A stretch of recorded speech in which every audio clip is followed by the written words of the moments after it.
Mari Reesberg. Over the past several years, I've combined my degrees in acting and somatic psychology to share my sustaining creativity techniques with performers. And now I've decided to share it with a bigger audience that includes you. I believe we are all creative, and this podcast is all about that. I'll be interviewing people from all backgrounds, ages, and creativity experiences to share just how creative we all are. Today, I'll be chatting with Meduna-Gross, mindset coach for leaders. Please enjoy Meduna-Gross.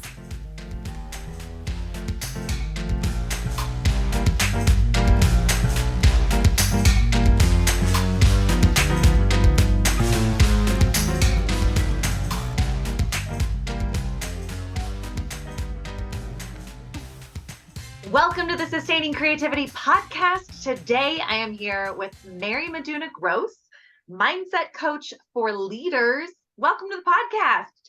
Hello. I'm so excited to be here talking about creativity. Ooh, you and me both. I am so excited. But before we get to our creativity adventures, why don't you take a moment and just let our listeners know a little bit more about who you are and what you do? All right. Well, again, my name is Mary. I live in Chicago now with my husband and our puppy. But I grew up in Nebraska. So I have this very diverse background from very rural to very urban. And so now what I do is I coach leaders specifically because I started out what I wanted to be more than anything in the world when I was in college was I wanted to be that best leader, that leader that brought out the best, not only in myself, but everybody else. I just wanted to create this utopia where we all love one another, right? And I pursued this in the public education sector. And after about 18 years, my superintendent calls me in and says, look, you're doing the right things, but it's not working. He said, I've been doing exactly what you're doing, but it's not working for you. So you have to figure this out or you have to go. Now, yeah. So this is after in administration, 11 years as an administrator. And when I was in college and I decided this is who I wanted to become, I thought, well, I need two things to make this happen. I need knowledge and credentials, and I need experience. And so I pursued both of those paths very, I would say, aggressively, because I was so anxious to become this leader. So to put all of this energy into becoming this person that I wanted to become, and then to be told, you're doing the right things, but it's really not working for you. So figure this out or go, is like, well, okay. Wow. Right. Because literally when I look back now, I poured everything into this. My health compromised, my relationships were compromised. My own sense of satisfaction was compromised, but it was all because I thought I wanted to become this person. And I thought that's what I had to do to become that person. And so I can now coach leaders because what I have learned is that we have to be able to lead ourselves first. And if we can only lead others to the extent that we are willing and able to lead ourselves. And so that's really what I focus on, is this self-leadership. Because if I would have known those things, if I would have implemented or integrated those kinds of concepts, I would have been an entirely different leader. Because what I can see now is that although I was doing the right things, all of my actions, all of my interactions had a tone of defensiveness around it, right? I needed to be right, which meant that oftentimes other people were wrong. Is when I look back and I look on my story now, and my superintendent telling me, figure this out. When I came back to my desk, it was really the first time I said, well, Mary, how are you contributing to this challenge that we're facing here? And when I look back on that story now, I realized that up until that moment, I had seen myself as the solution to the problem, right? I was hired for this. I was hired to come in and fix this, which meant somebody or something needed to be fixed. That is automatically going to set you up for defensiveness now back from your staff. Right. And so anyway, that's how I get into the space about self-leadership. I love it. I wonder, would you share a little bit about like what you mean by self-leadership? Just so our listeners understand the difference between like leading and leadership. and we could go on and on about that. But I'm sure. here's how I see it. I really see leadership as it's a state of being. It's not really what we're doing. I see Mm, leadership as a state of being. So it's a state of being that either obstructs or allows mm-hmm. us to achieve our desired results. Okay. So my ability to lead, I love the quote from, it's often contributed to Edward Deming. Mm-hmm. And it says that every system is perfectly designed to get the results that it's getting. Oh, makes you think, right? It makes you think. Now, when I was in leadership and I was studying leadership, it was all about, oh, that's true for organizations, right? That's true for something outside of me. Yeah. But now what I can also see is it's also true for what's inside of us. Okay. So we are getting the results we are getting are perfectly aligned with Mm-hmm. ourselves, what we believe about ourselves, what we believe about ourselves, what we expect from ourselves, what we expect from other people, the behavior programs that we use that we always go to when things aren't going our way. Right. So fascinating. I love the kind of taking that more organizational leadership and flipping it and saying, well, I'm an organization being Yes. and Yeah, it's really seeing kind how of you can use it. it's like a convergence of personal development, right? And personal Mhm. leadership in conjunction with leadership. Yeah. I think one of the things that helped me kind of move in this direction too is as a leadership coach, I was working with teams. That's what leadership coaches do, right? And Right. what I really found is I didn't really have to work with the whole team. All I Mm, really needed to do was to work with the leader who was in charge of that team, because whatever that leader believed is what that team was going to believe. So whatever was in perfect alignment for that leader was going to be in perfect alignment for that team. So if I could just help that leader shift how they see the world, shift yeah. their core beliefs and how they see themselves, develop a little compassion and empathy, Yeah. their team is going to take care of themselves, because now they're going Ah, to create the environment for the team to function really without them, right. Yeah. independently. But like easier said than done, I'm sure. When Yes. you're talking about transformation for people it takes a lot Yes. of work. Yeah. And this is Wow. really for me where creativity comes in, Yeah. because a couple of things happened. I think that we have a shared connection with Hollis Citron. Is that true? Yes. Yeah. Yes, right. And so I remember doing her podcast, and we're talking about creativity. And as I was preparing for that, I thought, oh my gosh, as an entrepreneur, I Yeah. am a creative. 100%. I'm a creative. I have to make up things that do not currently exist in Mm-hmm. order for me to deliver my services and to put all those systems into place. Now, can I purchase systems from here, there, or the other? Yes, but we're still in that space of creating an organization. Right. And Absolutely. that shifted how I saw myself as a business owner. And it also, honestly, it brought me back to one of the frameworks that I use. It's called the energy leadership model. Mm-hmm. And it maps out 7 levels of self-awareness, let's call it. And on the lower end are the victim levels of perception. This is how we see ourselves, right? We see Sure. ourselves as a victim. On the upper ends, when I went back to this model, these are the creative sides. Mm. So now what I see is that we're either in a state of mind, this leadership being a state of being, state of mind, Yeah. we're either in a victim stance, which Mm. I was when I was burning out, Yeah. or we're in this creative stance where it Mm. doesn't matter what is happening around us. We get to pick and choose and use whatever is happening. I love that. And I love the kind of going back through and seeing where creativity fits in with what you do and how it shows up for you. So my question is, what does it mean to you to be creative? does it mean to be creative? To be creative, because I jump to the doing, right?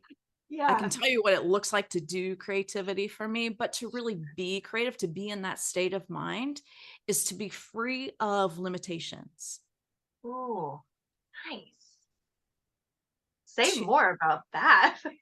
right? Because we often work in our boxes. We work in our Right. boxes of what we think is allowable, is acceptable, where our boundaries are. And as soon as we put those boxes on, now we're just playing with old material. It's not Mm, creative anymore. It's just rehashing. It's like Play-Doh. I'm reshaping the Play-Doh into mhm. a different shape, but I'm not changing the Play-Doh. Okay. Yeah.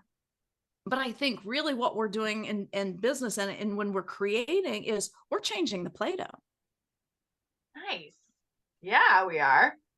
Totally. Right. Changing it all the time. Right. And then we get to use that new Play-Doh and use that in different ways. To Mhm, me, that's creativity, is not just rehashing or restacking or repainting and calling it something new. mhm. It's being willing to say, I'm going to let go of as many of these rules as I possibly can, and let's see what happens. Yeah. So letting go of the rules, I know for many people can be very challenging. Yes. How how have you kind of arrived at that space of letting go of the rules and allowing the unknown or uncertainty to show up? Yeah. Well, first of all, I had to realize that I had rules, right? Oh, Because we operate from our own set of rules and we don't even see them as rules. It's just right. the way it is. It's just reality for us. It's not Yeah. rules. It just is. It's like Mhm. gravity, right? We don't question it. So true. And that's really where I started making those shifts, is when I started listening to that inner chatter that, Mm, when things wouldn't go my way, I mhm, would listen to, what is that voice telling me? Oftentimes it was putting me down. It was very verbally abusive, right? mhm. What are you doing? Questioning yourself. And then it would often shift to, well, wait, no, we can't put this back on me. This has got to be somebody else's problem, right? So now I'm looking for, how do I deflect Yeah. this pain? Okay. So, yeah, getting to that new space of being willing to acknowledge what is Yeah, and inviting new ways of being, new ways of doing right. into your life to allow, I mean, it really sounds like allow creativity to show up. Yes. This was not one of my early practices of letting go of rules, but it's one that really was very clear to me. And this Yeah. was just probably about maybe 18 months ago that Okay. I started realizing that I was a time cop. Like, I Ooh, was keeping I start on time, end on time. Like, there was no negotiation about it. It just is. These are my rules. Like, why wouldn't you have rules? This is the best rules you could possibly have. Start on time, end on time. You're respecting everybody, right? It's the right thing to do. great. But then I would also apply those rules to everybody else. And so if somebody else wasn't abiding by my time cop rules, then I felt justified to judge them and criticize them and feel badly toward them because they've done something to me. Yeah. When I started listening to what that really was, is like, are you serious, Mary? How important is it that this meeting happen at this time on this day? In the big picture, Right. what does it really matter? Yeah. And at another example of time cop, so I produced a magazine for the first time last year. It's called The Consciouspreneur. It's Oh. around supporting conscious entrepreneurs. Hmm. And the first issue, I wanted it to come out on July 1st. I don't know. I picked that date. That was the date that it was going to come out. Hmm. And, starting around May, when things weren't really coming together yet, or I couldn't see how they were coming together, I was starting to get freaking out. This Yeah. is actually, I think this is when I first realized I was the time cop. And I started really bugging people about, what about this? What about this? What about this? Here's the timeline. And even my partner at the time was like, Mary, I don't know when I'm going to get this to you. I said, okay, well, you don't have to get it to me on the time you said you would, but I need you to tell me when you're going to get it to me. right? I need to know. And then Yeah. the July 1 came and went and the magazine wasn't done. And Yeah. I think that was really when I said, who gives a shit? If this magazine is released on July 1st or July 15th or July 31st, it really doesn't matter at all. Right. And so what this, knowing this rule has done for me is I can authentically give anyone grace for either being late or missing an appointment. It Yeah. honestly doesn't matter. If today's not the day, maybe there'll be another day in the future. And if not, then maybe we weren't even supposed to interact in the first place. And that's Right. okay too. I really believe everything happens when it's supposed to happen. So let's make our plans and let's see how they play out. I love it. I love the flexibility and the freedom because creativity is all about that. You just get to kind of Exactly. ride those waves. And not that, creativity doesn't have rules and plans and things within it, but you Of get to course. be willing to let go of the rules, let go of the plans. And it sounds like you really are actively practicing that. Oh my gosh. And it makes my life so much easier. Right? I I can bet. let go of judging both myself and other people and Yeah. just see that, oh my gosh, somebody missed an appointment with me. Great. You've got 30 minutes now on your calendar. What do you want to do with it? Right. What a great reframe. Right. So instead of that victim mentality, oh my gosh, they don't respect me. They're not showing up on time, Right. whatever. I mean, that could be one story that I tell myself, but I really prefer just to tell myself, we'll meet when the time is right. And if Yeah. it's not today, what am I going to do with this gift of a half hour I just got? Right. Oh my gosh. As you're talking, I'm replaying my own like victim moments in my mind of like, oh yeah, I totally did that. Okay. So Right. thank you for the reflection of my own life and experience. Yeah. Well, I want to normalize these things. We're Yeah. all having these conversations in our head and we're all beating ourselves up in our head.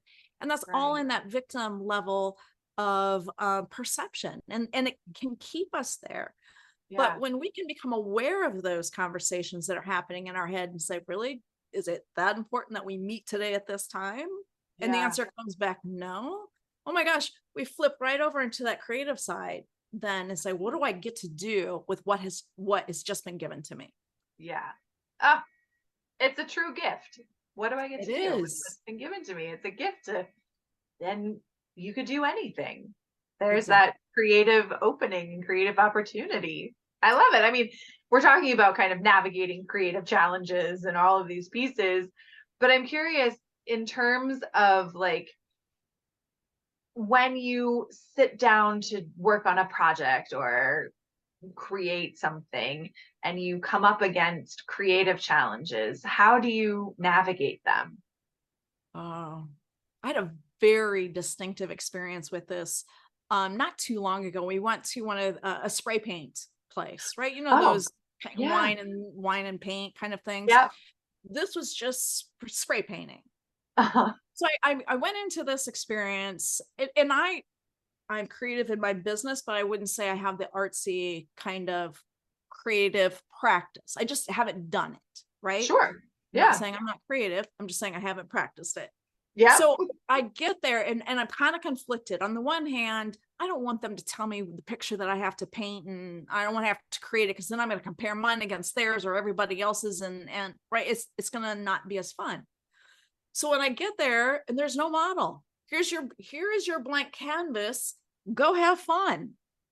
Now Ah, I'm right back into holy fuck, what am I supposed to do on this canvas? right.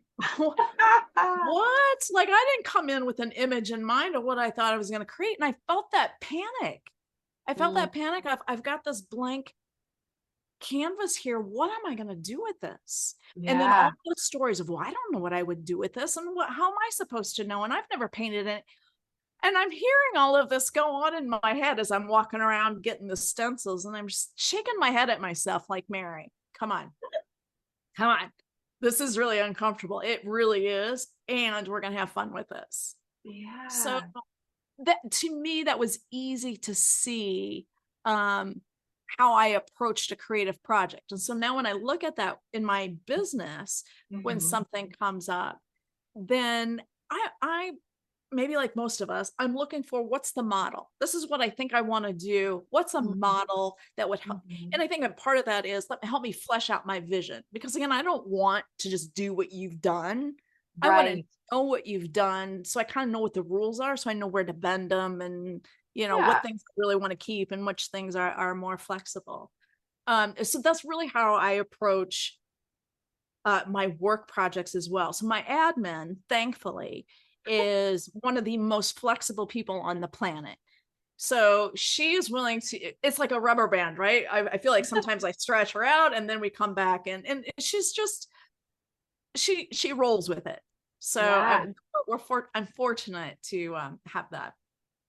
Well, thank you for sharing your personal experiences and how you've navigated both on the creative side and the more business side of things. I'm curious, recognizing that creativity is a part of your life. What's your earliest memory of being creative?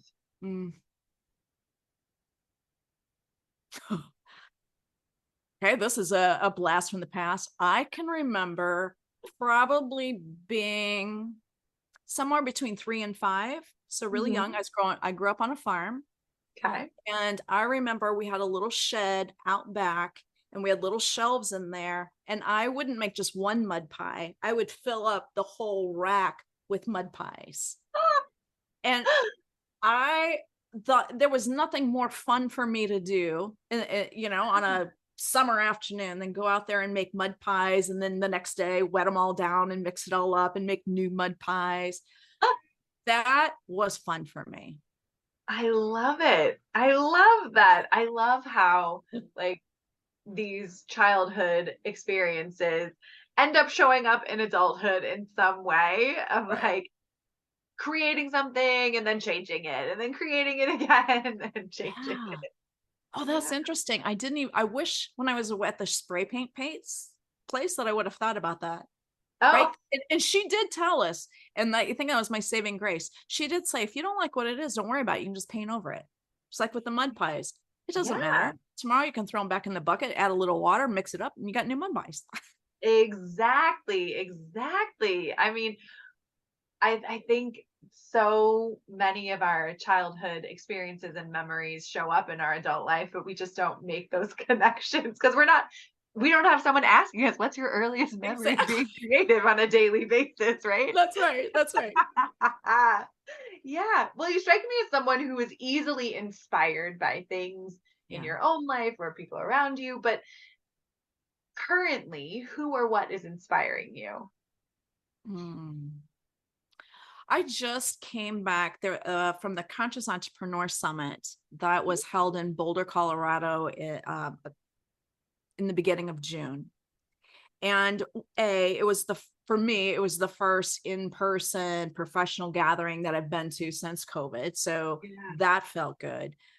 But I've been to a lot of professional conferences and summits in the past. And I would say that I would describe those often as we all show up in our costumes. This is who I want you to see me as. And I'm going to, I feel like we're all just walking around the conference as if we're on stage and interacting with one another. Sure. This was probably the furthest from that experience that I've ever had. So in this case, it was about 200 people there. And at the beginning of both days, the organizer would go on stage and say, look, I'm sure you all are crushing it in business right now. We're here to really look at what are our challenges, and we're here to be authentic with one another. And we had a lot of activities. One was, we stared into each other's eyes for about a minute while somebody was reading a meditation kind of a thing. And as I'm doing this with people, of course, I'm tearing up because I cry very easily. And I'm just thinking, where else in the world would I be doing this right now? Yeah. And I came away from that whole experience feeling so not just connected, but this is going to sound weird, at one, like there was no levels of, there are millionaire, billionaires in the room, but we're all people. Right. And we all I think that's what it was. We all recognize the humanness in one another. That's amazing. That was amazing. And so my new inspiration now is to, I'm working on how can I create that kind of experience here in Chicago. And so I'm working with some people to help me put some of these events together that would create that same sort of experience. So you don't have to travel, and you don't have to, take 3 days off of work or any of this. It's just locally, how can we create that experience? Oh, I love that. I love the inspiration and wanting to create more opportunities for people to have those experiences, because it sounds like pretty profound for you. It was. Yeah, I love it. Yeah. So working with the clients that you work with, the leaders that you work with, I imagine there are people who do not believe that they are creative or don't experience creativity in their life in the way that they may assume creativity shows up. So how would you encourage others who may not feel creative to find creativity in their life? Well, I'm going to go back to listen to those rules that you're living by. And you hear those rules as you listen to that inner voice that says, here's why you can't do this, or here's why you must do this, right? Yeah. Listen to what those rules are, because those rules are restricting whatever it is that you want to create. So oftentimes the people that I work with have bigger dreams than their current beliefs will allow. And so until they can start to hear what these rules are, they're unconscious, but we can make them conscious and then decide, is this a rule that I want to continue to live with? Or would I be willing to even consider letting this rule down? Like with my time cop rule. Yeah. If a client was coming to me with that kind of a situation, I would ask them, would you be willing, we'd talk about what a time cop was and why that was important and all of those things. But then would you be willing to give your time cop the night off or the day off or the week off? Would you be willing just to try that and then see what happens?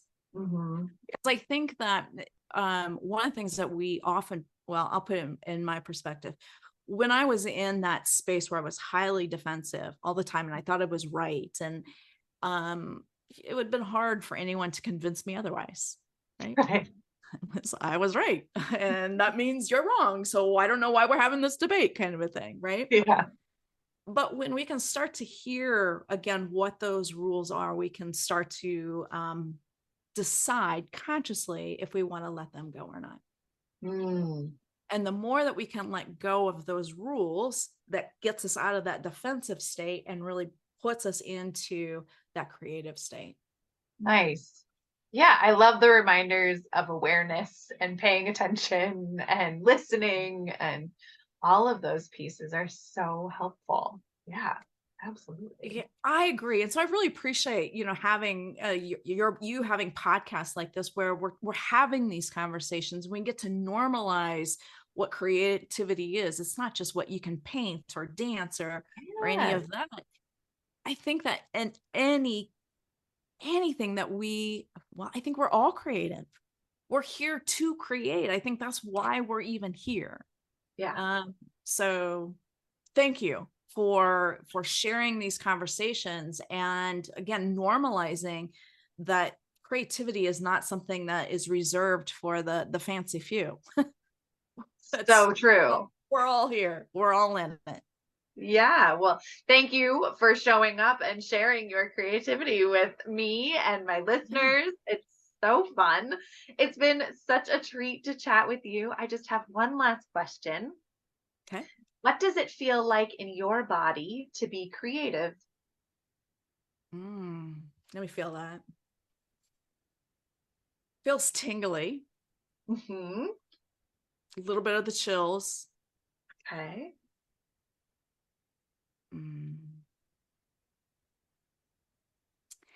And there's like this propulsion forward. Oh, nice. It's not a push. Yeah. It's almost like I feel like I'm being pulled forward. Oh, I love it. How fantastic. It does feel good. Pulled to those edges of comfort zone Yes. to try new things. Yeah. Yeah. Well, it has been such a treat chatting with you. If This people has want been to fun. learn more about the work that you do or find you, how to get in touch with you, how could they go about doing that? The best way to find me most central is my website, bluebambooleadership.com. I also have a podcast called Fully Alive, where we talk about mindset for leaders. And so creativity is one of those topics. We have many others. And as I mentioned earlier, I also produce the Consciouspreneur magazine. This is a free digital magazine for designed to validate conscious entrepreneurship as a legitimate way of building a business. It doesn't have to all just be competition based. We don't all have to knock each other out. So I want to validate that. I want to share, here are professionals in all different areas of business that align with these values that may help us, as we're building our businesses. And then also just to inspire. Like, I think we, especially as conscious entrepreneurs, we put our hearts into everything. It's not just our heads, where our heart is there. And I think sometimes that heart needs just a little love and a little water. Absolutely.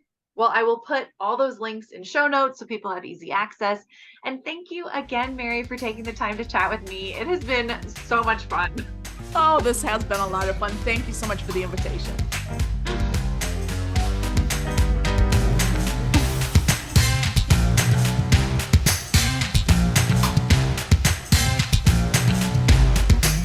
Thanks for listening to the Sustaining Creativity Podcast. We'd love to keep in touch, so follow us on Facebook and Instagram. We are at Sustaining Creativity. Make sure to subscribe to the podcast wherever you listen to podcasts. Tag your friends and family so they can listen too. We love to hear from you, so leave your reviews, comments, and questions. Check out our website, sustainingcreativity.com, for upcoming offerings and creativity coaching. Tune in Tuesdays for our next episode. And remember, with creativity, anything's possible.